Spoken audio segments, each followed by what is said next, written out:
Bonjour à tous et bienvenue dans un nouvel épisode de Bidon Collé. Aujourd'hui, je suis avec Hugo pour parler d'un Milan-San Remo extraordinaire aussi bien chez les hommes que chez les femmes. Et Hugo, en plus de ça, les courses arrivent près de chez nous. Donc, comment vas-tu? Ça va super, franchement, très heureux d'avoir pu voir cette course de mes propres yeux, parce que franchement, je pense que je m'en souviendrai toute ma vie. C'était vraiment exceptionnel et oui, les courses qui arrivent, je me réjouis de prédire un peu nos vainqueurs à la fin de cette vidéo sur ces courses-là, parce que Gant Game et le 3, c'est quand même des grandes courses et c'est peut-être à un pas des monuments, enfin, c'est des grosses classiques, quoi, on va dire. Ouais, c'est sûr. Hugo, on commence peut-être directement par un Milan-San Remo qui était un peu inattendu, on va dire. Ça fait des années et des années que l'on parle d'une attaque éventuelle d'un des favoris dans la Cipressa. On l'avait jamais vu. Et là, on l'a vu avec un Tadej Pogacar qui a lâché presque tout le monde. Finalement, il reste deux coureurs, Mathieu Van Der Poel et Filippo Ganna. Et franchement, c'était vraiment une bagarre en fait exceptionnelle. Je trouve que ce qui est vraiment beau, c'est qu'on a pu voir ce qu'on voit dans le Podio quasiment chaque année, mais deux fois, que ce soit dans la Cipressa et dans le Podio. Et oui, c'est jamais arrivé. Enfin, tu m'en parlais depuis que tu es né, tu n'as jamais vu ça entre guillemets.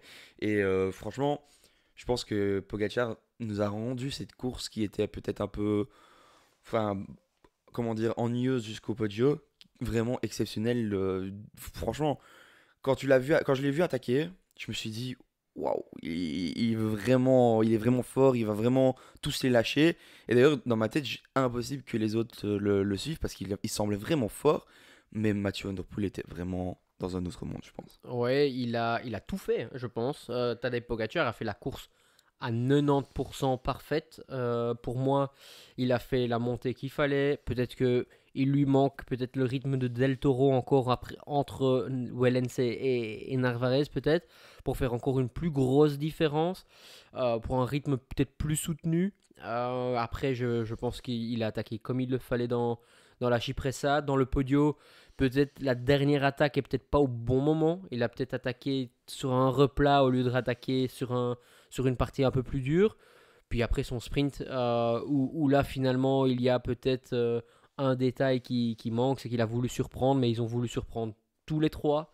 Et au final, c'est le plus fort qui a gagné. Enfin, je pense, peut-être pas le plus fort, mais en tout cas celui à qui la course correspond le mieux. Finalement, allez, la tactique de Pogacar, ça convient bien à Pogacar, mais ça convient tout aussi bien à Mathieu Van Der Poel parce que ça élimine énormément de candidats. On peut parler de Jonathan Milan ou Mats Pedersen ou même Matthews qui a fait Olaf encore Koy, là. ouais. Et donc ça permet de lui éviter des personnes qui sont tout aussi rapides, voire plus que lui. Et donc c'est un peu à double tranchant pour Pogacar. Donc c'est-à-dire on essaye de sortir seul, mais au final on se retrouve à éliminer les vrais concurrents d'un Mathieu Van Der Poel. Ouais, ici, Mathieu Van Der Poel s'est retrouvé avec un Pogacar et un Filippo Ganna. Au final, une fois qu'on se retrouve à 2 km de l'arrivée, le plus gros danger, je pense, venait de Filippo Ganna qui a fait aussi, un peu à l'image du début de saison de l'équipe Ineos, une course extraordinaire, placée toujours au bon moment. Il était à contre-temps dans les montées, mais c'est parfait pour lui, il a lissé son effort. Et puis finalement, dommage pour ce sprint, mais c'est le seul peut-être qui aurait pu chatouiller, on va dire, Mathieu Van Der Poel aujourd'hui. Malheureusement, c'est parce qu'il n'est pas revenu assez vite, entre guillemets. Je pense qu'il n'a pas pu récupérer comme les deux autres ont pu le faire dans la descente. Et il s'est mis en sur-régime pour revenir, ce qui est logique. Et je pense, honnêtement, tout le monde aurait fait la même chose. Mais je pense qu'il y a à deux moments qui font que il a dû subir à un moment donné de la course. C'est quand Pogacar attaque, c'est lui qui bouche le trou pour revenir.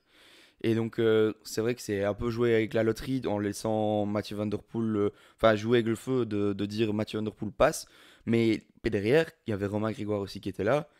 Aucun des deux derrière n'ont relayé ou n'ont pris le vent à ce moment-là. Je pense que c'est un moment qui était vraiment clé pour Filippo Ganna, mais aussi l'attaque de Mathieu Van Der Poel sur le dessus du podio. Je pense que s'il n'attaque pas à ce moment-là, ben, c'était un vrai danger, Philippe Ganna. Tandis que ici, là, c'était quand même un peu différent. Il a eu que 500 mètres, 400 mètres pour récupérer. Je pense que c'est deux moments qui ont permis à Mathieu Van Der Poel, tactiquement en tout cas, parce que pour moi c'est la course parfaite pour lui, de éloigner le danger. Est-ce que tu as été surpris que depuis le début de course jusque presque le capot mêlé, je pense, que aucun coureur de l'équipe UAE n'est venu pour prêter main forte à Sylvain Dillier? Est-ce que ça a pu... tout simplement, c'est bizarre quand même. Tadej Pogacar était quand même le grand favori. Et finalement, on les a vus même désintéressés de tout ce qui était poursuite. Il était très calme. Il est resté très longtemps derrière. Contrairement à d'autres concurrents, comme par exemple l'équipe Ineos et Filippo Ganna. Est-ce que ça t'a surpris, ça? Bah, c'est surprenant, oui, parce que on en parlait que peut-être ils allaient accélérer la course dès le début et essayer de rendre peut-être le Milan-San Remo le plus rapide de l'histoire. Enfin, essayer d'être vraiment au maximum de l'effort pour tout le monde.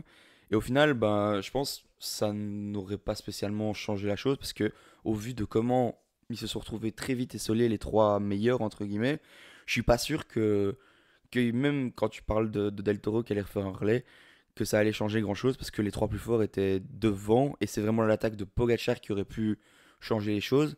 Et je pense qu'il n'était pas encore assez tranchant ou c'était pas assez dur, entre guillemets, que pour faire la différence. Je pense, vu le niveau de forme des coureurs, je pense que la seule chose qui aurait pu arriver, c'est que, Pogacar et Mathieu Van Der Poel se retrouvent seuls à un moment donné, sans Filippo Ganna, mais je pense que ça se serait regardé même encore plus et plus tôt ce qui s'est passé vraiment. Ils sont maintenant à égalité au niveau des Monument. monuments, que ce soit Mathieu Van Der Poel ou Tadej Pogacar. Trois monuments différents aussi, chacun, Lombardie, Liège et Tour des Flandres pour Pogacar. Mathieu, c'est Milan-San Remo, Paris-Roubaix et Tour des Flandres. Est-ce qu'ils jouent tous les deux le même objectif, qui est de gagner les 5 monuments, ou pour toi, il n'y en a qu'un des deux qui pourrait y arriver? Il n'y en a que un des deux qui pourrait y arriver parce que je pense que le Lombardie à l'heure actuelle enfin, Liège-Bastogne-Liège, ça peut arriver qu'une année, entre guillemets, enfin, que ce soit Remco ou que Pogacar ne soit pas là. Donc, entre guillemets, je pense que Mathieu Van Der Poel peut y arriver. Mais Lombardie, ça me semble vraiment beaucoup trop dur. Et en plus, c'est vraiment des profils grimpeurs qui arrivent à performer sur ce genre de course. Donc je pense que c'est un peu trop dur pour Mathieu Van Der Poel. Mais maintenant, en Liège, on a vu que c'était possible. L'année passée, il fait troisième. Ouais. Pourquoi pas, avec des circonstances qui sont quand même... Tandis que Pogacar, j'ai l'impression que ça peut arriver sans circonstances. Donc c'est que lui, il va aller chercher les victoires sans absence, sans rien. Donc, oui, tu l'as dit, 7 non, je sais, 7 7 monuments monuments chacun. chacun. Ouais.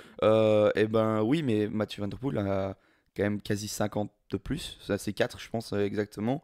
Donc, faut quand même se dire que ça veut dire que dans 80 minutes, je sais pas où sera Tadej Pogacar, mais à mon avis, il en aura un peu plus. Et en plus, faut quand même se rendre compte que la chance qu'on a, c'est de voir peut-être le meilleur coureur du monde aller sur tous les terrains et nous proposer du spectacle à chaque fois. Parce que moi, personnellement, je suis de la team des personnes qui est contente de voir ça, entre guillemets. Voir que sur toutes les courses, on a les meilleurs coureurs qui s'affrontent, etc. Ça me fait rêver et ça me donne envie d'allumer la TV et de voir ça. Et en plus, c'est un duel à chaque fois avec Vingegaard, c'est un duel avec Mathieu Van Der Poel, Wout van Aert. C'est un peu partout et je trouve ça vraiment beau et ça montre qu'il est vraiment amoureux du vélo et que c'est pas. S'il se contentait de gagner là où il était vraiment fort, bah, il ferait que les courses où il est entre guillemets favori et le meilleur du monde, c'est-à-dire en grimpeur. Et moi je trouve ça bien qu'il va. Maintenant c'est risqué, hein, je dis pas parce qu'il peut tout perdre sur un objectif qu'il ne peut pas gagner, mais il arrive à vendre ce rêve-là que sur une course comme Milan-San Remo. Milan-San Remo est actuellement une qui est peut-être pour moi la plus compliquée pour lui à gagner. Aujourd'hui, ici, le scénario était parfait pour lui gagner. Qu'est-ce qui lui a manqué? Pour moi, tout simplement, c'est un coureur aussi fort que lui dans son équipe. C'est la seule chose qui aurait pu faire gagner Tadej Pogacar et jouer la supériorité numérique. Parce qu'aujourd'hui, dans une montée comme le Podio, comme la Cipressa, je le vois actuellement, hein, je dis bien, sur la saison et sur ce qu'on a vu ces derniers temps, même l'année prochaine, même l'année d'après, je ne vois pas lâcher Mathieu Van Der Poel et peut-être à voir comment ça se fait, mais pourquoi pas Wout Van Aert qui peut être au même niveau qu'un Filippo Ganna par exemple. Ouais, moi, je pense que c'est ça qui a manqué. C'est un coureur de leur niveau à deux, à Mathieu Van Der Poel et Pogacar, qui était là, même pas forcément dans son équipe, mais qui fait en sorte que ça. Enfin, il aurait pu avoir une carte à jouer en sortant parce que tout le monde va aller dans la roue de Mathieu Van Der Poel, pardon. Tout le monde va aller dans la roue de Tadej Pogacar. Mais s'il y a un troisième, en plus, comme tu dis, Wout Van Aert, bah, dans son heure de gloire, quand il a gagné une fois Milan-San Remo et une fois deuxième, je pense. Je saurais pas Enfin, te c'est dire, ouais. plus. Et enfin, soit, et ben que à ce moment-là, eh ben, on aurait eu trois coureurs et il aurait peut-être eu sa chance de pouvoir sortir. Ici, bah, il y avait qu'un homme à tenir chacun, c'était pas possible de sortir. Mais s'il y a un mec en plus, même si je pense que celui qui aurait eu sa carte serait Mathieu Van Der Poel, parce qu'il y a tellement ce sens De la course. tactique et de ce Ouais. sens de la course, partir quand il faut, au moment. Franchement, moi, il m'a impressionné et je lui tire vraiment mon chapeau. Et il pue le sens de la course, sur toute la course, ça a été parfait. Ouais. On parle d'un coureur supplémentaire. Pour moi, ma grosse déception de cette course-ci, et je ne sais pas si je suppose que tu vas me rejoindre, mais c'est Tom Pidcock. Je ne sais pas ce qui s'est passé. On ne l'a pas vu dans la montée de la Cipressa. On l'a vu même faire la descente pour revenir de la Cipressa. Donc il y a peut-être quelque chose, hein, peut-être un jour sans, il y a quelque chose qui s'est passé, je ne sais pas. Mais est-ce que lui, bah, il est aussi ta déception? Ouais, clairement, mais je trouve quand même ce coureur comme Tom Pidcock un peu irrégulier. Je trouve, des fois, tu peux avoir le deuxième meilleur coureur du monde derrière Pogacar sur le Strade Bianche, comme le lendemain, peut-être faire 80e sur une autre course. Enfin, je trouve il y a vraiment un monde à chaque fois de différence. Maintenant, il est capable de faire des choses exceptionnelles, hein, mais ici, il semblait vraiment dans un jour sans, et pour moi aussi, c'est dommage de ne pas l'avoir vu avec les meilleurs, ou au moins être à l'avant-poste pour voir si c'était les jambes ou pas. Ouais. Donc c'est ça qui est un peu dommage. Maintenant, il y a un coureur qui a eu un problème technique dans la Cipressa quand il y a eu c'est Ben Tulette. Et Juste avant le ouais, Benzing. c'est juste dommage que lui, on n'ait pas vu un peu pour voir s'il n'était pas capable, peut-être pas jusqu'à la fin du podio, mais sur la Cipressa, voir un peu ce qu'il aurait pu donner. Ouais, après, c'est vrai que tu parlais d'un problème mécanique juste avant la Cipressa pour Ben Tulette. On voit aussi qu'il y a eu une chute au pied de la Cipressa. Est-ce que certains coureurs étaient derrière, étaient devant? Enfin voilà, ça s'est un peu joué aussi.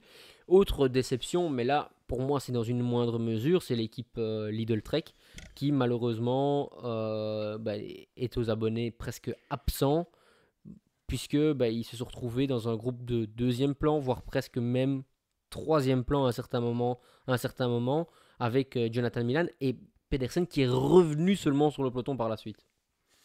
En fait, je pense c'était vraiment trop dur pour eux. Je pense, enfin pas dur au niveau du parcours, mais juste le niveau qu'il y a eu je pense, bah, on l'a vu, le record de la Cipressa qui a été battu, mais je pense que c'est compliqué.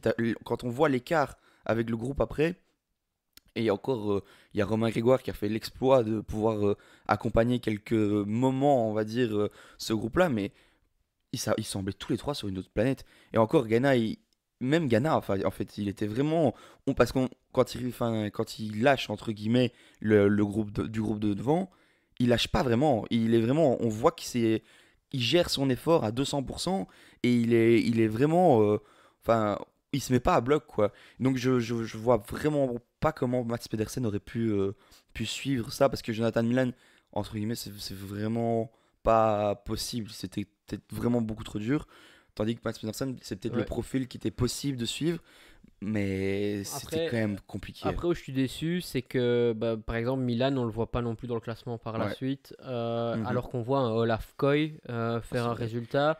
Pour moi, Caden Grove, dans certaines courses explosives comme ça, bah, de niveau, dans les petites montées abruptes, comme Jonathan Milan. Donc, du coup, Ouais, non, je te voilà, rejoins. là, ça m'a un peu déçu. Et même Pedersen, au niveau du classement, c'est pas non plus un énorme classement, alors que son équipe était tout le temps bien placée, était tout le temps devant. Enfin, voilà, C'est un peu décevant, je trouve. Ouais. Maintenant, je reviens quand même sur Caden Groves, qui fait encore une fois des gros points pour l'équipe Alpecin, qui n'avait pas fait un début de saison, enfin, tonitruant, mais là, ça y est, Ouais, non, c'est sûr. victoire à Milan-San Remo Bah, et une place encore dans le top 5, quatrième, je crois qu'il fait. il Et fait 4 ou 5, 5, 5. parce que Ouais. quatrième, c'est Michael l'éternel Matthews. En fait, c'est lui, il était déjà là, il était déjà là il y a 10 ans. C'est fou que avec le cyclisme qui progresse, il arrive encore à être là maintenant avec les jeunes coureurs qui explosent. Mais je vais revenir sur Caden Groves, c'est quand même un coureur qu'on a découvert des qualités de grimpeur, entre guillemets, pour sa qualité de sprinter. Je pense qu'il faut le mentionner. Moi, personnellement, je n'aurais pas imaginé ça il y a un an comme ça, parce qu'on l'a vu qu'il avait amélioré sa grimpette l'année passée, mais il y a un an, je pensais pas le voir grimper comme ça, même si on sait qu'il aime bien le maillot, le maillot sprinter sur le Giro, et Cyclamen, ouais. qui cyclamen et qui va toujours chez faire les points, et il est toujours dans les meilleurs sprinters grimpeurs, entre guillemets, mais franchement, à ce point-là, je m'y attendais pas, et franchement, allez, est-ce que lui pourra le gagner? Enfin, il a remplacé totalement Philipsen, qui a eu des problèmes, Ouais. enfin, qui a chuté 2 jours avant et qui n'a pas pu vraiment être à 200%. Après, moi où je suis vraiment content, c'est aussi l'équipe Alpecin qui met Caden Grove sur la course parce qu'en fait, les autres années, il n'a pas eu la chance Ouais, de montrer ce qu'il valait puisque il n'était même pas aligné au départ. Alors, il fait presque le même programme que les autres années, mais avec des courses en plus et pas en moins. Et ça, c'est quelque chose que j'apprécie. Philipsen et Groves roulent ensemble et ça, c'est aussi très agréable de voir ça. Et ici, dans ce cas-ci, c'est Philipsen, Groves, Mathieu Van Der Poel, quelle équipe peut se dire voilà, je vais à Milan-San Remo avec 3 coureurs dans le top 5 des favoris, top 10 des favoris, quoi. ouais. Ça, c'est sûr. Mais je pense qu'il y a quelque chose qui a changé dans cette équipe. Parce que quand on voyait Philipsen à l'époque avec Merlier, etc., je suis pas sûr à 200% qu'il y aurait eu une entente comme ici. Et puis en plus, ben, comme tu l'as dit, j'ai l'impression que les 3 coureurs, que ce soit Mathieu Van Der Poel, Jasper Philipsen et Kenen Groves, eh ben, ils comprennent que l'un avec l'autre, c'est un atout. C'est vrai que Kenen Groves, quand les deux sont là, il faut qu'il travaille pour les deux. Mais je pense qu'il a compris que quand l'un n'est pas là, bah, c'est l'équipe qui est autour de lui. Si par hasard ça se regarde pour Mathieu Van Der Poel, Ghana et Pogacar et que c'est un sprint massif entre guillemets, je suis à 200% sûr que Kellen Groves aurait pu avoir le soutien d'un Mathieu Van Der Poel. Et donc c'est vraiment une entraide et c'est ça qui a changé par rapport aux autres années où c'était plutôt oh, est-ce que je vais de leader unique? Est-ce que c'est Mathieu Van Der Poel était leader unique d'office, mais c'est vraiment quelque chose qui a changé cette équipe dans la hiérarchie. Il n'y en a pas un qui est vraiment au-dessus du lot, entre guillemets. Ouais, je te rejoins tout à fait. Est-ce qu'il y a encore un coureur que tu veux mentionner du top 10 ou même un coureur qui t'a déçu? J'aimerais quand même mentionner Magnus Cort Nielsen, qu'on avait quand même Ouais, on l'avait vu. mentionné Ouais. dans cette course, et un Trentin qui fait encore un top Trentin. Ouais. 10 avec Tudor alors qu'il a Huitième, c'est 150 ans. ça? Ouais. Donc Ouais. franchement, moi ça me fait Quel plaisir, coureur? Ouais. je le mentionne quand même. Et Del Toro qui fait 13e quand même, alors que, entre guillemets, son équipe remporte la victoire. Ouais, pas longtemps avant l'attaque de Pogacar, on le voit, il est dans les tout derniers du groupe parce qu'il a été mal placé, il a dû faire des bonds de bond en bond. Et puis au final, voilà, il se retrouve dans les tout meilleurs. Quel coureur, quel avenir. Et je me réjouis de voir un jour peut-être ce coureur avec sa chance sur des grosses courses. Pourquoi pas Liège-Bastogne-Liège un jour. Les femmes, Ouais, allons-y. super édition également. Là, on avait vu un peu plus juste quand même au Pas du tout niveau pour les hommes, mais pour ouais, les pour femmes, les femmes. beaucoup mieux. Ouais, avec une course qui est totalement, on va dire, opposée à la course des hommes. Pas d'anticipation, pas c'est vraiment par l'arrière que ça s'est éliminé. Et on a vu une Lorena Wiebes gagner, mais qui a failli se faire surprendre. Oui, de deux manières différentes, je trouve. Parce qu'il y a eu Lango Bourguignon. Borghini qui a attaqué à, je pense, 2 km ou 2, Au pied de la descente, donc à 2,5 km, 2 ouais. km et demi, et qui a, enfin, personnellement, j'ai cru qu'à un moment donné, elle allait aller au bout. Mais au final, on a eu Lotte Kopecky qui a vraiment fait son travail d'équipière. Même avec le maillot de championne du monde, elle arrive à faire un boulot d'équipière modèle et qui va la rechercher, même si c'était pas facile, parce qu'elle a dû dépenser énormément d'énergie. Et donc, Webus a dû lancer son sprint, je trouve, quand même assez loin, entre guillemets.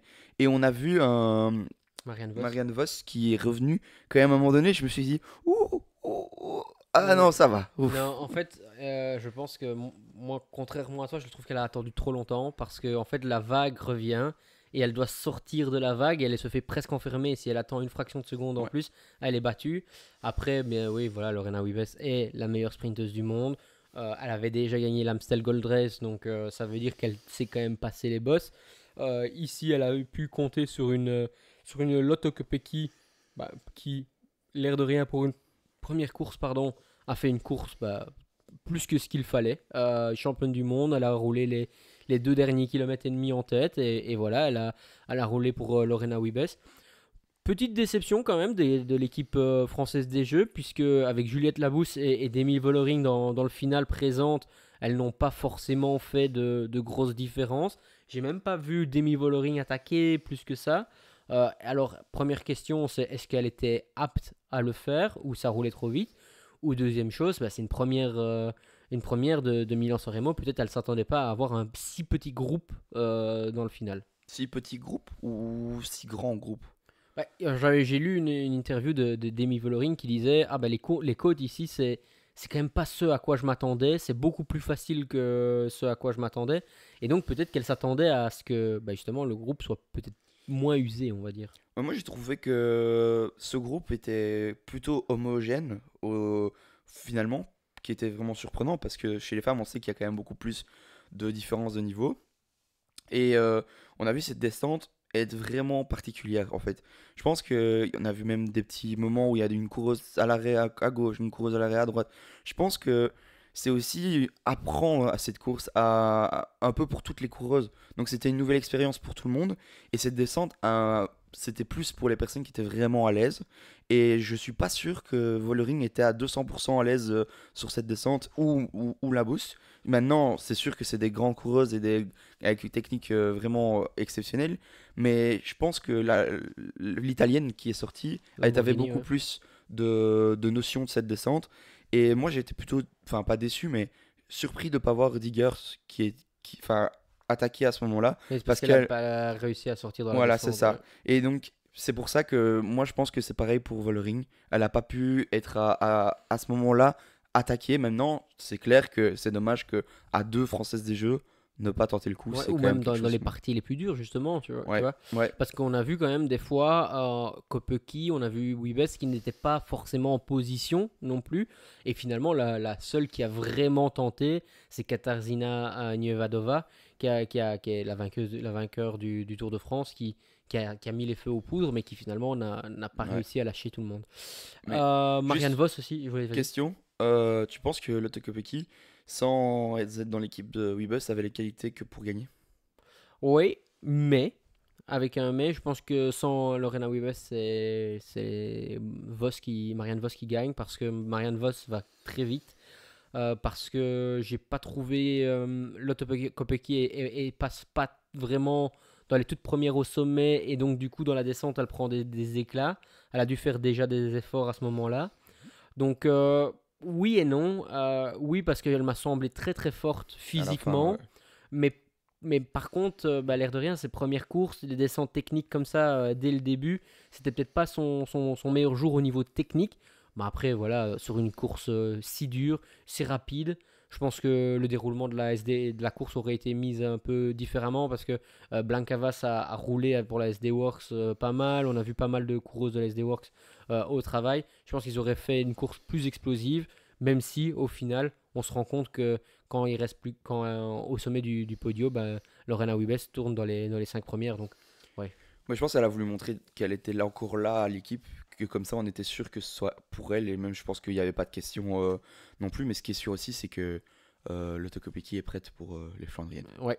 Marianne Vos qui fait encore une carrière qui est Exceptionnelle, hein. exceptionnelle, Ouais, XXL, et qui était accompagnée d'une Pauline Ferrand-Prévot.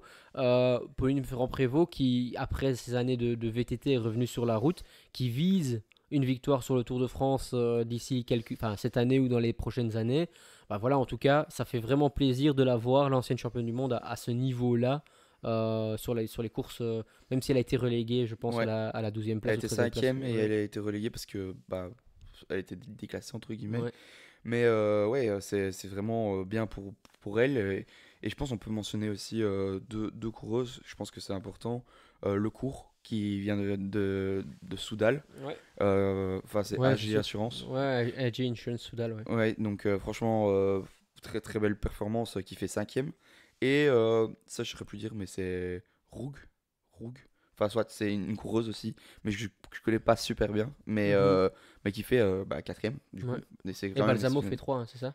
non, Bal- Balsamo, elle fait derrière Diggert à la 7e place. Petite déception parce que l'équipe Lidl Trek a aussi parfaitement couru. Ouais. Elle aussi a bien monté les bosses pourtant, donc c'est un peu surprenant. Elle est très rapide au sprint et donc du coup, malheureusement, c'est décevant de faire cette place-là. Peut-être mentionner Qui aussi fait 3 alors Peterse. du coup? 3, c'est Roug. Donc Ouais, c'est Roug. 4 Vollering, 5 le cours, 6 Diggert et 7 Ah bah voilà. Balsamo. Ok. Mais aussi Peterse, j'aimerais bien quand même Peters, ouais, juste la mentionner parce qu'elle fait Belle quand même une course, super ouais. course et elle est quand même fort jeune encore elle. Ouais, tout à fait. Et elle fait du cyclocross aussi Ouais, donc elle est toute tout le l'année. temps là, Ouais. vraiment. On parle peut-être des Flandriennes qui arrivent, ou alors peut-être non. D'abord, victoire de Lucas Kubis, qu'on a vu ici à Cholet. Ça fait du bien, c'est une récompense pour un coureur qui est au plus haut niveau depuis maintenant quelques semaines, depuis le Newsblad, même déjà avant, depuis Bessèges. C'est que la consécration, on va dire, d'un bon début de saison. En fait, ce que je veux dire, c'est un peu exagéré, mais il était temps parce qu'en fait, c'est une forme comme il l'a. Si tu n'arrives pas à concrétiser avec ça, ça joue un peu sur le mental et aussi, c'est dommage parce qu'il est peut-être dans le top du top mondial actuellement au niveau forme et il n'a pas encore gagné, tu vois. C'est quand même quelque chose qui est dommage et là, ça me fait plaisir de le voir gagner et en plus d'une super manière. Il n'a pas attendu un sprint massif que pour. Ouais, que pour surtout qu'il gagner. va très vite et il anticipe très souvent. On a quand même juste 2 mots sur l'équipe TDT Unibet. On a vu quand même au Grand Prix de Denain, ils étaient devant à 2 avec Thomas Kopeschki et Axel Huens. Et puis Axel Huens, malgré une chute et une crevaison, finalement a dû changer. Ça a pris un temps de dingue. Et puis ils ont encore 2 coureurs dans le groupe derrière, donc ils étaient vraiment en surnombre. Bon, finalement, ça se termine avec une 7e place de Thomas Kopeschki, mais malgré tout, c'était une très belle course, remportée par Matthew Brennan. Ça, c'est très important, le cours de la Visma Lease Bike. Et alors, autre point que je voulais dire, c'est que Lucas Kubis a prolongé son contrat jusque 2027 avec l'équipe J'avais même Unibet, pas vu ça. Rocket Unibet, Titema. Donc, C'est quand même surprenant parce que, enfin, entre il a sûrement guillemets, dû avoir des offres à gauche à droite. bah ouais, là, c'est ça, c'est ce que j'ai envie de dire. Si c'est officiel maintenant, c'est qu'il n'avait pas prolongé en début d'année. Et au vu des performances. Il vient d'arriver, il avait signé un Oui, contrat enfin, d'un oui. an. Mais donc, c'est quand même surprenant. Enfin, je suis surpris, tu me l'apprends, et je suis Ouais. content. Et en même temps, je me pose des questions. Ça veut dire que l'équipe a de grands projets à l'avenir Ouais. et qui a de l'argent, entre guillemets, à dépenser. Ouais, tout à fait. Matthew Enfin, ouais. Brennan, je voulais justement en venir. Et aujourd'hui, parce qu'on tourne le lundi, c'est le premier jour du Tour de Catalogne. Et là, c'était une étape très accidentée sous la pluie. Quelques coureurs qui arrivent et qui passent au sommet de la dernière bosse. À ce moment-là, 3 coureurs de l'équipe Alpecin, Tibor Del Grosso, Quinten Hermans et encore une fois Caden Groves. Tibor Del Grosso fait la descente et se retrouve seul avec une quinzaine de secondes. Et finalement, c'est Matthew Brennan qui fait le travail pour revenir et en plus qui bat après Caden Groves au sprint. Et donc finalement, c'est l'équipe Alpecin qui fait 2 et 3 avec Tibor Del Grosso et Caden Groves. Quel coureur, enfin franchement, gagner en revenant sur le coureur devant comme ça, c'est vraiment exceptionnel. Et en plus, c'est quand même, j'ai envie de revenir sur l'étape. C'est quand même à chaque fois une étape parfaite parce qu'il y a du suspense à chaque fois jusqu'au bout. On en parlait justement, c'était une étape qui était déjà l'année passée où un coureur vient seul. Donc, Juste devant Tadej Pogacar hein, qui fait tout. ouais, donc c'est quand même vraiment bien de faire ce genre de course où tous les coureurs, entre guillemets, peuvent un peu s'exprimer, entre guillemets. Donc franchement, je suis content et c'est quand même un peu dommage pour Alpecin qui fait 2 et 3, même si c'est quand même un week-end exceptionnel pour eux et ça montre qu'ils sont vraiment prêts et que Paris-Roubaix et Tour des Flandres arrivent à grands pas. Ouais, tout à fait. Matthew Brennan, qu'on a interviewé l'année passée hein, au Circuit de Wallonie, Ouais, il faut savoir qu'il n'a que 19 ans. Le mec, c'est il exceptionnel. vient de gagner au sprint devant Cadengrove sur une étape dure, très très dure, sous la pluie. Il a gagné sous le soleil sur les pavés à Denain. Bah, c'est un super talent.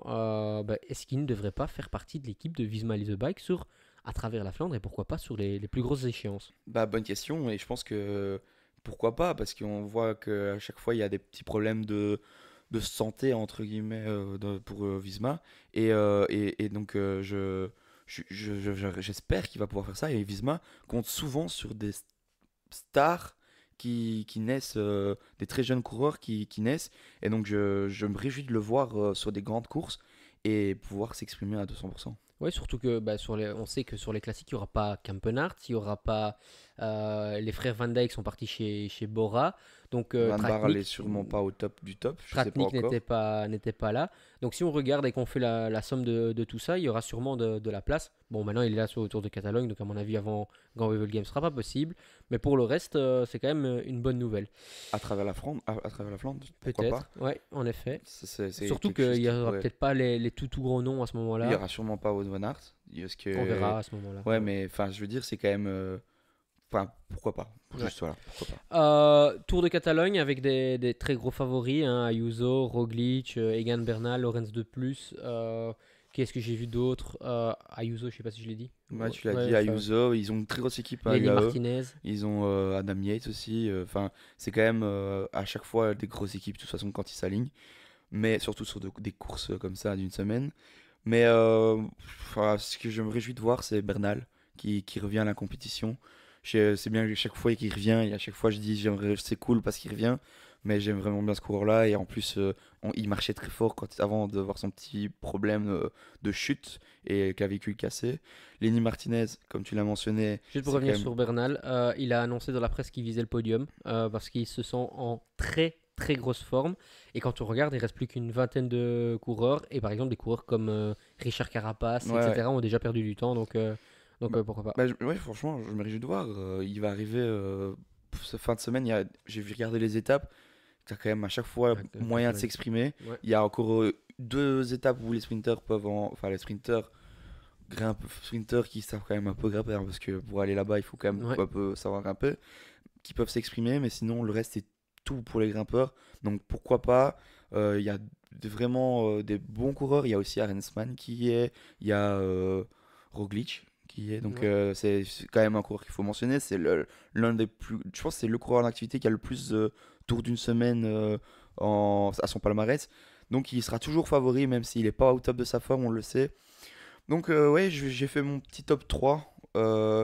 Donc j'ai mis Ayuso en premier, parce que on sait qu'il est vraiment vraiment en forme et il est mis sur orbite à chaque fois par l'équipe. Bernal en 2 et j'avais mis en 3. Je pense que j'avais mis Martinez.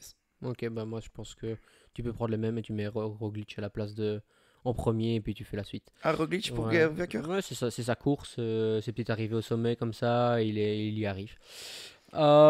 Juste une course que j'ai encore oublié de mentionner avant de faire des pronostics encore, c'est la course allez, qui arrive à Coxide, Ah Bredene oui. Coxide, où on a vu des bordures et des bordures et des bordures. Course spectaculaire à regarder, vainqueur Edward Theuns. Franchement, encore une fois, on adore ce genre de course. Et ce qui est bien, c'est que c'est un coureur enfin, qui ne gagne pas souvent, qui gagne à la fin. Et je trouve que c'est encore une fois un coureur qui sent bien les courses. Et il est jamais pour la victoire. Enfin, jamais. Il gagne rarement. Mais ça fait. Enfin, il est tout le temps 4 5 sur ce genre de course. En tout cas, quand il ne doit pas travailler pour un leader, il est toujours très bien placé. Et toujours, ça montre que s'il était dans une équipe où il était leader, entre guillemets, il serait chaque fois top 10 ou chaque fois dans les mieux placés pour ses qualités Et, en tout cas. et encore un coureur que tu apprécies fortement qui était devant, c'est Jakob Sugervist, le coureur de Ouais, l'équipe le Devo, Suédois. Lidl Trek Futur, qui a fait un travail plus que extraordinaire.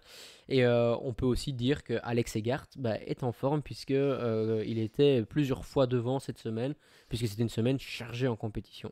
Ouais, l'auto tout court en fait, parce que c'est plus Destiny, ne peut plus trop compter sur son leader Arnaud Delis, qui est vraiment dans une passe un peu moins bonne, enfin vraiment, qui a, qui a un peu du mal à s'exprimer, on va dire. Mais sinon, ils ont bien remplacé ça avec un Segard qui est très en Van forme. Moer, Segart, Arjen Livens Van aussi. Etvelt qui est au Tour de Catalogne Ouais, aussi. ouais. Donc c'est des coureurs qui peuvent s'exprimer. Juste le coureur qui s'est révélé l'année passée, Berkmus, voilà. Un peu, Qui a repris sa ouais, saison à Milan-San Remo. Donc, ouais, un peu déçu sur Milan-San Remo, mais à voir que c'est première encore course. le Ouais. début. Pourquoi pas? Là, on arrive tout doucement à sa forme. On sait que c'est plutôt, à mon avis, les Ardennaises qui va viser. Donc, franchement, je me réjouis de voir. Ouais. On part maintenant sur les Flandriennes et alors on commence le mercredi avec Bruges-la-Balle mais on verra pas donc du coup l'épisode sortira sûrement après. On part directement sur le 3, la répétition générale du Tour de Flandre. On dit toujours que le favori c'est celui qui gagne le 3.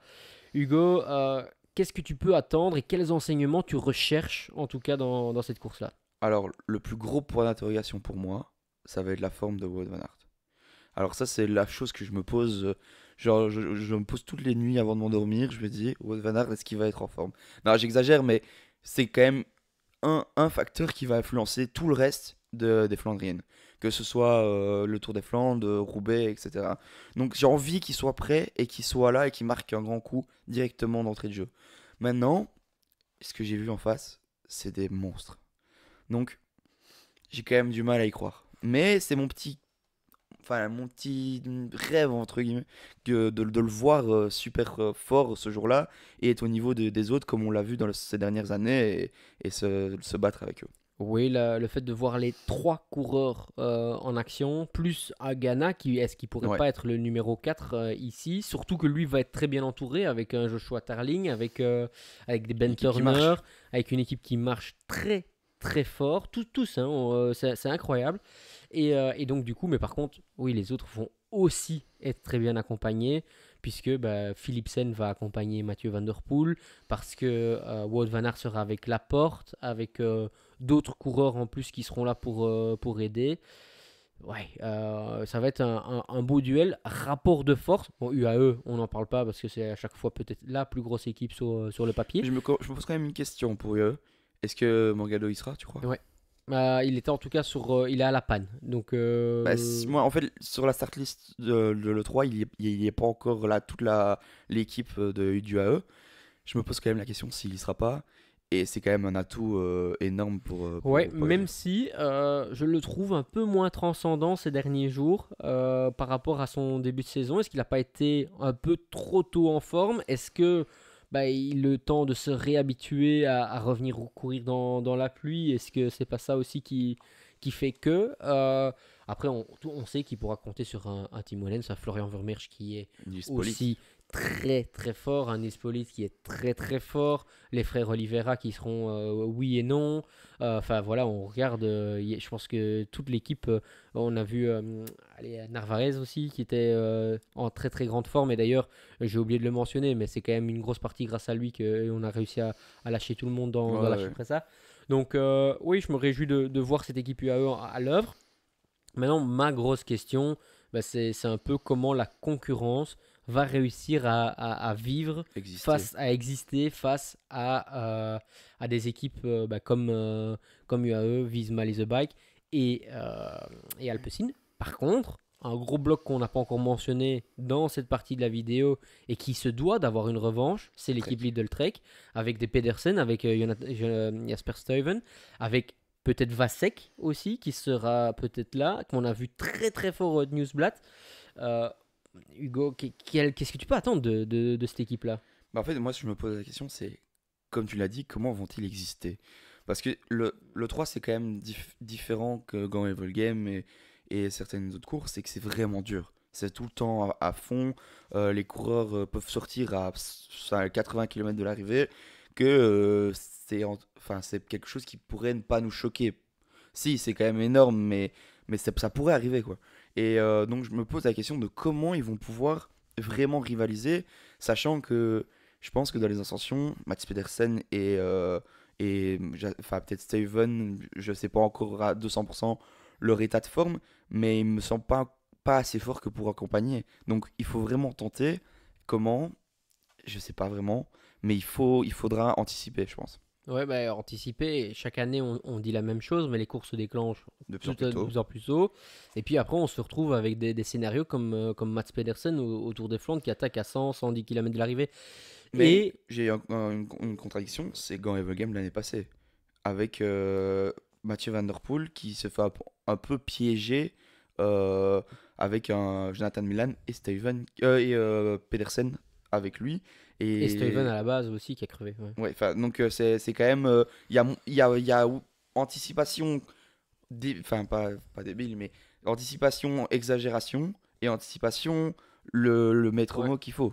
Donc moi je pense qu'à la régulière, ils n'ont quand même pas Bah, de toute façon, la moi je pense victoire. qu'il peut y arriver ce qui va y arriver. En tant que spectateur, je dirais pas la même chose en tant que directeur sportif, mais en tant que spectateur, je peux te dire que les trois vont se disputer, enfin les quatre avec, pour moi, Ghana faut le mettre dans le panier, et tu rajoutes éventuellement Pedersen. Mais donc après, c'est très difficile de faire plus tôt, plus tôt, plus tôt, parce que pour que Pogacar puisse lâcher Mathieu Van Der Poel, il doit lancer très tôt. Pour que Van Der Poel puisse lâcher les sprinters, il doit commencer aussi un peu plus tôt. Et finalement, qui a plus ça va commencer tôt, plus ça va être bon pour Ouais. Tadej Pogacar. Donc voilà, Et puis qui va vouloir rouler enfin, dans un groupe avec Mats Pedersen très tôt. Enfin, Mats j'ai- Pedersen, oui, Mats Pedersen, franchement, oui, mais mais tu te retrouves avec un groupe Kung, Mats Pedersen, Laporte, tu te oui retrouves là. avec des coureurs comme ça. Philipsen, pour moi, tu dois rouler. Et c'est un très beau groupe, mais malgré tout, quand dans une bosse un peu plus dure ou dans une bosse pavée, bah pour moi, une quinzaine de secondes, un Pogacar Van Der Poel, ça bouche les trous. Van Aert, je m'interroge vraiment, hein, parce que peut-être qu'il doit faire une anticipation comme ces coureurs-là, on ne sait pas, on n'est vraiment pas au niveau. Et imagine, tu as un groupe avec Pedersen, Stuyven peut-être, hein, disons qu'il y a deux coureurs de chez eux, tu as Tarling, tu as tout ce groupe comme, un peu comme au Tour des Flandres l'année passée, mais qui au final, ça a servi à rien parce que Van Der Poel était beaucoup trop fort. Ouais, mais Et qui s'entendent. comment laisser sortir. Enfin, c'est possible, hein. C'est le Flandrien, il y a toujours moyen. Mais comment laisser sortir ce genre de groupe quand tu es l'équipe UAE qui a. Enfin, Ouais, c'est tu auras compliqué. sûrement Wellens avec, Ouais, un voilà, c'est ça. Morgado, Je pense, à mon etc. Mais avis, il va y avoir ouais. un coureur dedans. Mais Peut-être. il faut de toute façon tenter. Ouais, C'est c'est sûr. sûr. Parce qu'il suffit. Enfin, c'est bête, mais une crevaison, ça arrive à tout le monde. Un problème de placement aussi. Donc, surtout sur ce genre de course. Et Tadej Pogacar, je pense que, certes, c'est le plus fort, mais je suis pas 100% sûr que c'est le meilleur au niveau placement et Bah, au niveau frottement. Enfin, pour dans le frotter. peloton, pour Ouais. frotter dans le peloton. Donc, c'est pourquoi, quand il gagne le Tour des Flandres, il n'y a plus que enfin, Oui, il 20 lâche coureurs, 30 coureurs dans le peloton, il n'y a quasi plus rien. Donc frotter, c'est plus simple. Mais ici, je pense qu'il y a des moments où il va falloir Non, mais alors qu'il- Mathieu Van Der Poel, c'est la même chose parce que pour moi, Mathieu Van Der Poel est tout autant favori, voire peut-être même plus pour moi. sur le 3, Mathieu Van Der Poel est plus favori que Tadej Ah, mais Pogacar. je te rejoins à Sur le Tour des 100%. Flandres, c'est une autre histoire parce que allez, Quarmont, Ouais, le vieux c'est trop long. Quarmont, c'est très long, ça devient un effort de plus ou moins comme. Et c'est finalement, c'est 4-5 minutes. Enfin voilà, c'est différent. Par Ça contre, rejoint un peu le dur, enfin, entre guillemets, mais en plus dur. ouais, avec moins de rendement, avec plus de puissance à Ouais, donc développer et plus ce convient régulier. beaucoup mieux au final. Ouais. Donc c'est pour ça que c'est. T'as raison, je pense que pour moi, Mathieu Van Der Poel est beaucoup plus favori ici. Enfin, je te rejoins à 200%. Mais Tadej Pogacar reste Tadej Pogacar et il faut s'en méfier comme de la peste. Ouais, bah on verra un peu comment ça va se dérouler. Autre dernière notion que j'aimerais donner, c'est que bah, vu que la course est plus courte Ouais, qu'un Tour des Flandres, qu'un Gand-Wevelgem, les difficultés commencent de un plus tôt et sont très groupées, très centrées. Et c'est pour ça que c'est connu pour être une des, voire la plus dure des Flandriennes en rapport au kilomètre, hein. Donc ouais. Bah, c'est une pendant... super course. Et c'est dommage que ce vendredi, j'ai pas l'opportunité d'avoir congé pour y aller parce que ouais. c'est vraiment, pour moi, la course que je préfère, on va dire. Bah, pendant ce moment-là, pendant les difficultés, t'as un peu l'impression que les coureurs ils sont asphyxiés tout le temps parce qu'il n'y a vraiment pas de temps de répit. À chaque fois, ils sont enfin, vraiment tout le temps à bout de souffle, on va dire. Et c'est vraiment très très beau à voir. Et personnellement, je préfère même encore voir le 3 des fois, le parcours, enfin, c'est parce que le Quarmont est vraiment exceptionnel, mais que le Tour des Flandres. Ouais, non, bien sûr, le prestige du monument, bien sûr, le fait que bah, c'est la plus connue des courses en Belgique. C'est Ouais. peut-être enfin, peut-être avec le Tour de Liège-Bastogne-Liège, mais pour moi, c'est le monument belge, flamand et l'autre est le wallon. Mais dans tous les cas, le 3 ça reste une Une des énorme plus belles course. courses à voir. On Top passe. 3 Top du 3, mal. pour moi, il y aura Van Der Poel, et puis Pogacar et puis Tarling. Ah ouais, donc Wout van Aert n'est pas dedans. Non. Bah, moi, j'ai quand même mis une petite surprise, c'est Pogacar en numéro un parce que revanche de Milan-San Remo, il va avoir le couteau entre les dents. Mathieu Van Der Poel deuxième et Wout van Aert troisième. Ok, on va voir. Ça va être compliqué, mais pourquoi pas. Gand-Wevelgem est une course bah, qui est également pour les hommes, pour les femmes, qui est un peu plus connue pour être gagnée par des sprinters. Malgré tout, il y a quand même une belle difficulté, le Mont Kemmel, qui est à prendre à plusieurs fois. Puis il y a aussi les chemins de terre maintenant, les Plug Streets, qui sont là depuis quelques années. Il y a le vent toujours, c'est super bien dégagé. Donc c'est pas une garantie de sprint, mais ça arrive assez régulièrement, même si cette année, encore une fois, en fonction de la start list, bah, j'y pense pas trop. Bah, c'est ça en fait, il y a énormément de sprinters dans la start list, mais le problème c'est que c'est toujours le même problème, hein. C'est Tadej Pogacar qui est présent et qui va durcir la course. Et je pense pas qu'il y va pour que ce soit son équipier qui gagne ou un équipier à lui qui gagne au sprint, donc il va faire rendre vraiment la course difficile. Maintenant, je pense que sur cette course-là, UAE va vraiment jouer sur l'équipe beaucoup plus que sur les autres courses. Mais vraiment, moi, je vais te dire mon scénario. Ça va être très dur. Pogachar qui va aller au bout, mais pas tout seul et pas pour la victoire parce que c'est Philippe Ogana qui va la remporter. Et il y va et je pense que Mathieu Van Der Poel n'est pas encore sur la start list, si je me trompe pas. J'ai pas vu. Mais donc, je les vois bien avoir une course très dure, mais pas savoir lâcher Philippe Ogana. Et donc arriver à 2. Et pourquoi pas que Philippe Ogana gagne le sprint. Ouais. Maintenant, c'est vraiment un scénario très compliqué. Ouais, Très, très, j'ai pas très encore fait précis. mon prono, mais ce que j'aimerais vraiment voir, de un, cette année, c'est un reportage TV qui permet de voir tout, parce que l'année passée, on a Ouais. raté les bordures avant. Ça m'avait bien énervé. Deuxièmement, bah, voir un peu comment la partie des zones de Mont va se passer. L'année passée, c'est là qu'on a vu bah, Milan, on a vu Pedersen, on a vu Van Der Poel. Bah, cette année, j'aimerais quand même voir un bloc Visma Lease a Bike bah, anticiper cette zone-là, mais à se retrouver peut-être avec un Olaf Koy dans le final. Ouais, moi je pense que cette année, ça va être très dur, mais si les équipes sont bien organisées, il y a peut-être encore moyen d'avoir un sprint. Ce que j'aimerais, avec une équipe Lidl Trek qui a tout intérêt à arriver au sprint, avec une équipe Quick Step qui a tout intérêt à arriver au sprint. L'air de rien, Visma Lease a Bike, ben je pense que Pourquoi Olaf pas? Koy a tout autant de chances de gagner que Wout van Aert en mano à mano avec Mathieu Van Der Poel. Donc, ouais, Aussi pourquoi pas. une équipe, enfin c'est bête, mais qui est peut-être un peu plus petite, mais qui a tellement des hommes forts et qui sont tout le temps là dans le final, c'est Uno X qui aussi a gagné le Lotusblad. Eux aussi, ils ont tout intérêt Avec Warren Scholt. à venir au sprint. Christophe. Donc vraiment, pourquoi pas. Et même Wanty, au final, ils ont un Girmay dans les rangs. Je pense, tu as raison, il y a beaucoup d'équipes qui veulent ça. Mais ça reste quand même Ouais. difficile. Et je sais pas si tu te souviens, mais l'année passée, il y a donc à un moment donné, il se retrouve à deux avec Pedersen et Van Der Poel, et on retrouve l'équipe Wanty qui est derrière avec quatre cinq coureurs, et ça se rapproche, bien évidemment jamais assez que Mhm. pour revenir et pour inquiéter les coureurs de devant. Mais si cette année, une équipe comme Wanty se décide de se mettre à plat ventre, 5 coureurs qui se dédient à 100% pour un sprinter, ça va vite, ça va longtemps aussi.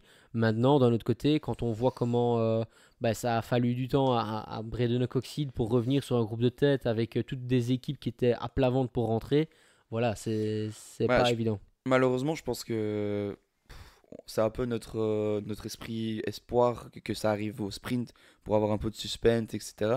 Mais ça reste quand même difficile. C'est Gant Evelgame, ok, c'est pour les sprinteurs, mais c'est vraiment pas facile, hein. On le voit, ça fait quand même quelques années maintenant que c'est pas des sprints massifs qui arrivent. Et c'est aussi en fonction du vent, à 200%. Si le vent est de face, c'est plus compliqué, mais si le vent est de dos, ça va très vite. Donc, je pense qu'il y aura Ouais. beaucoup de facteurs qui feront Après, que ce sera Après, compliqué. aujourd'hui, d'un autre côté, c'est vrai que ça fait un petit temps que c'est plus venu au sprint à 120 coureurs. Mais ces derniers temps, on a quand même vu dans les groupes de 30, 40 coureurs des sprinteurs passer. Des coureurs comme Binyam Girmay passent, j'ai Ouais, oublié de le ouais. mentionner, mais il passe le podio en très bonne position. Philipsen est devenu un vrai Flandrien. Et pourtant, ça reste malgré tout, Ouais, ouais. même s'il est plus haut niveau pour moi en explosivité et en vitesse que Jonathan Milan et que Tim Merlier, ça reste des coureurs qui passent très bien les classiques, des classiques de 200 plus kilomètres, parce qu'il ne faut pas oublier que voilà, c'est une classique de 230, 240 km Non, t'as Grand raison. Evel Game. Les dames, on prend les mêmes On et on recommence. recommence. La grande favorite, je pense, c'est Lorena Wiebes, encore une fois, hein, avec une arrivée qui peut être au sprint, ou pourquoi pas une Lotte Kopecky qui veut prendre sa revanche pour rouler un peu pour elle.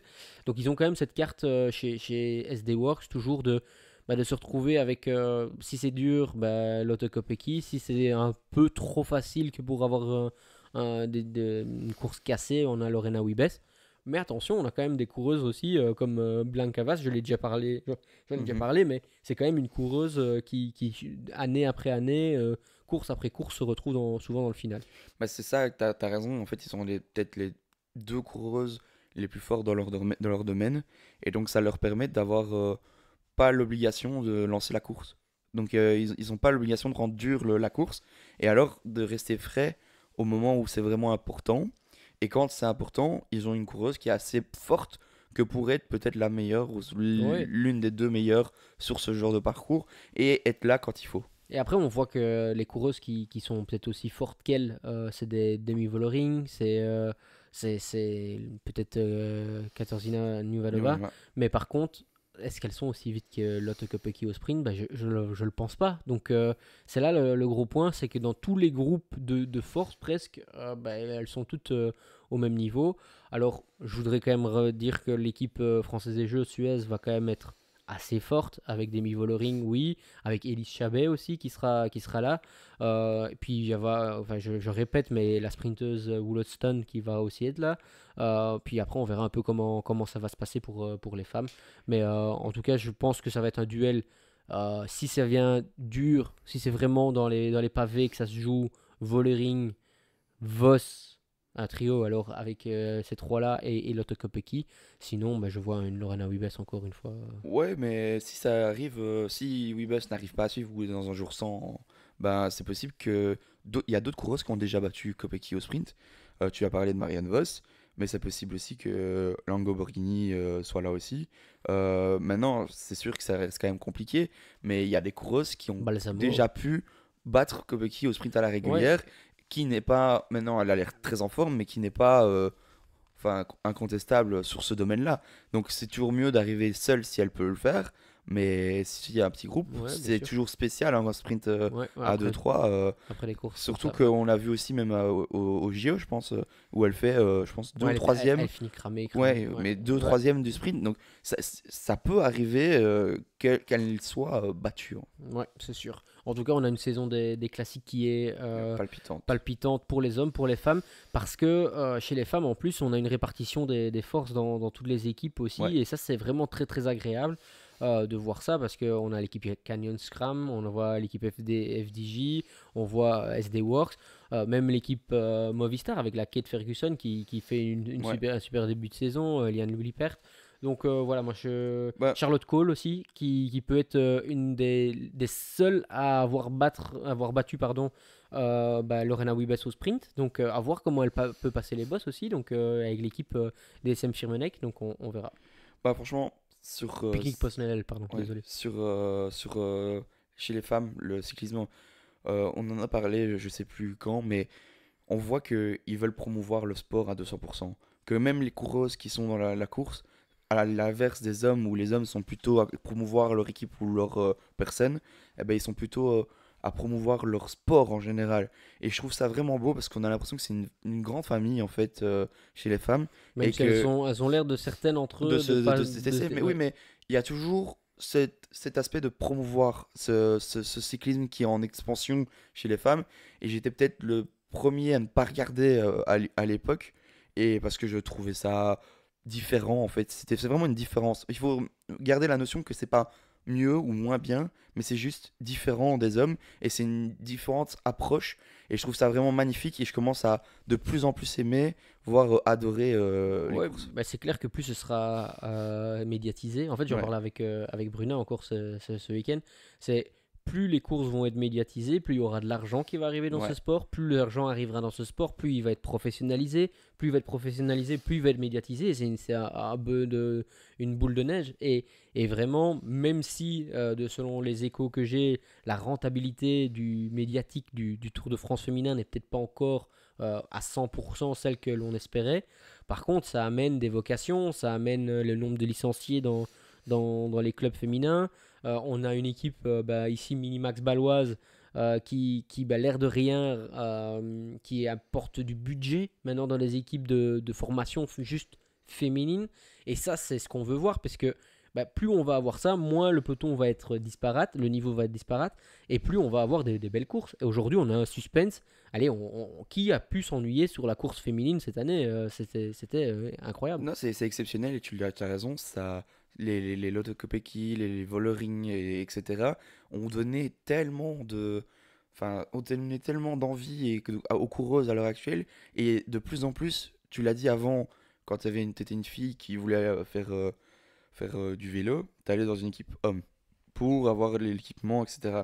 Maintenant, t'as des équipes féminines qui sont là, qui montrent qu'elles sont présentes, et ça permet de vraiment professionnaliser ce milieu qui manquait de ça il y a 5 ans déjà. Enfin, il y a 5 ans, il n'y avait pas ça. Donc c'est vraiment quelque chose qui est en train de se créer, et ça montre que dans peut-être 10 ans, on sera sur un cyclisme qui équivaut peut-être aux hommes, ou peut-être un cran en dessous, mais qui aura Mais qui sera rattrapé tout son autant. retard sur la médiatisation en tout cas. Ouais, médiatique, voilà, c'est ça que je voulais dire. Pas sur les courses, parce que les courses, elles sont tout aussi passionnantes, mais sur le fait qu'on va avoir un Giro, un Tour de France, une Vuelta, mais aussi tous les monuments, des courses Ouais, il manque le toutes les Lombardie. semaines. Franchement, c'est quelque chose qui manque, et on se réjouit de voir ça, que les coureuses pourront gagner leur vie à 200%, même quand on est 50e mondial. Ouais, je sur te femme. rejoins. Est-ce que tu as encore quelque chose à rajouter? Sinon, moi, j'aimerais bien mentionner juste Edouard Kless qui a Ben gagné voilà. la Bernardo Classique chez les juniors. Juste pour te donner une notion, donc Edouard Kless est un des plus gros prospects belges Ouais. chez les juniors pour passer dans la catégorie espoir. Il a déjà signé dans l'équipe Wanty Développement. Pro Cycling Stats, chaque année, fait un classement des juniors au niveau de leur saison, etc. Et Edouard Kless est le coureur mondial, premier coureur mondial selon Pro Cycling Stats. Donc je me réjouis vraiment de le voir déjà cette année, sa saison. Hein. Maxime le suit de très près puisque Ouais. c'est son directeur sportif mécano donc il le suit sur toutes C'est les son courses. chouchou aussi. C'est son chouchou aussi. Je sais que Maxime nous donne de temps en temps des bonnes petites infos qui montrent qu'il est sur la très très bonne voie.